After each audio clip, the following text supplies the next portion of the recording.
Chapter 1. Dry Tinder: The Roots of the Crisis. The spark for the financial fire of 2008 came from irresponsible lending in America's subprime mortgage sector.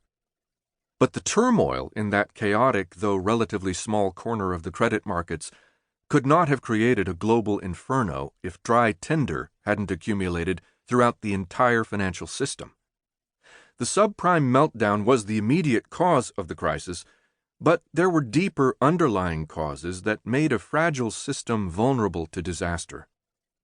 To understand the roots of the crisis, it's important to know why the spark ignited, but also to know what made the forest so flammable. And understanding the roots of this crisis is important to understanding how to reduce the likelihood and intensity of future crises. History doesn't repeat itself, but as Mark Twain supposedly said, it often rhymes.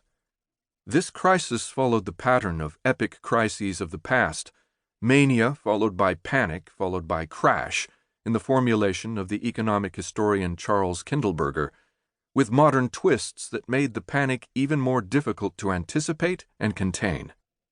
It began, like every major crisis, with a borrowing frenzy, a credit boom during a time of overconfidence that went bust when the confidence disappeared. And the financial system reflected the overconfidence of the boom. Financial firms took on too much risky leverage. Much of that leverage was in the form of runnable short-term debt that could disappear whenever creditors got jittery. Much of the risk migrated to firms outside the traditional banking system, where regulation and supervisory oversight were inadequate and the safety net designed to protect banks in an emergency was inaccessible. And a wide range of financial institutions were too exposed to mortgages through direct and indirect channels, including the ubiquitous mortgage-backed securities that were considered safe during the housing bubble but became toxic once the bubble popped. That helped spread investor panic, from securities backed by shoddy subprime mortgages to all mortgage securities, and then to firms believed to be exposed to those securities, and even to firms believed to be exposed to other firms exposed to those securities. Panic is contagious. These problems can seem obvious with the benefit of a decade of hindsight, but they were not widely understood at the time. While all crises begin with credit booms, not all credit booms end in crises, and the financial system seemed more stable than ever in the early years of the 21st century. 2005 was the first year without a U.S. bank failure since the Depression. The boom was masking some serious long-term economic challenges for America: rising income inequality, persistently stagnant wages, slow productivity growth, a troubling decline in labor participation for working-age men. But overall, the U.S. economy seemed in pretty good shape. There was also widespread confidence that if the economy did stumble, the financial system would be resilient.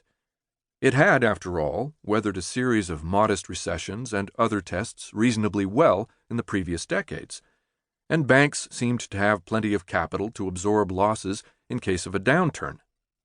At the time, serious economists were arguing that financial innovations like derivatives, because of their purported ability to better diversify risks, had made crises a thing of the past. But financial crises will never be a thing of the past.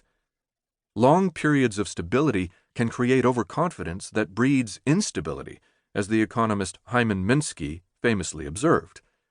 It is during these boom times, when liquidity seems limitless and asset values seem destined to keep rising, that risk-taking tends to get excessive, posing dangers that can extend well beyond the risk-takers. Before the crisis, none of us fully appreciated the vulnerabilities that were building in our financial system. But none of us ever believed financial crises were obsolete, perhaps because we had spent so much of our careers thinking about them: Ben in academia, Tim in government, and Hank in markets.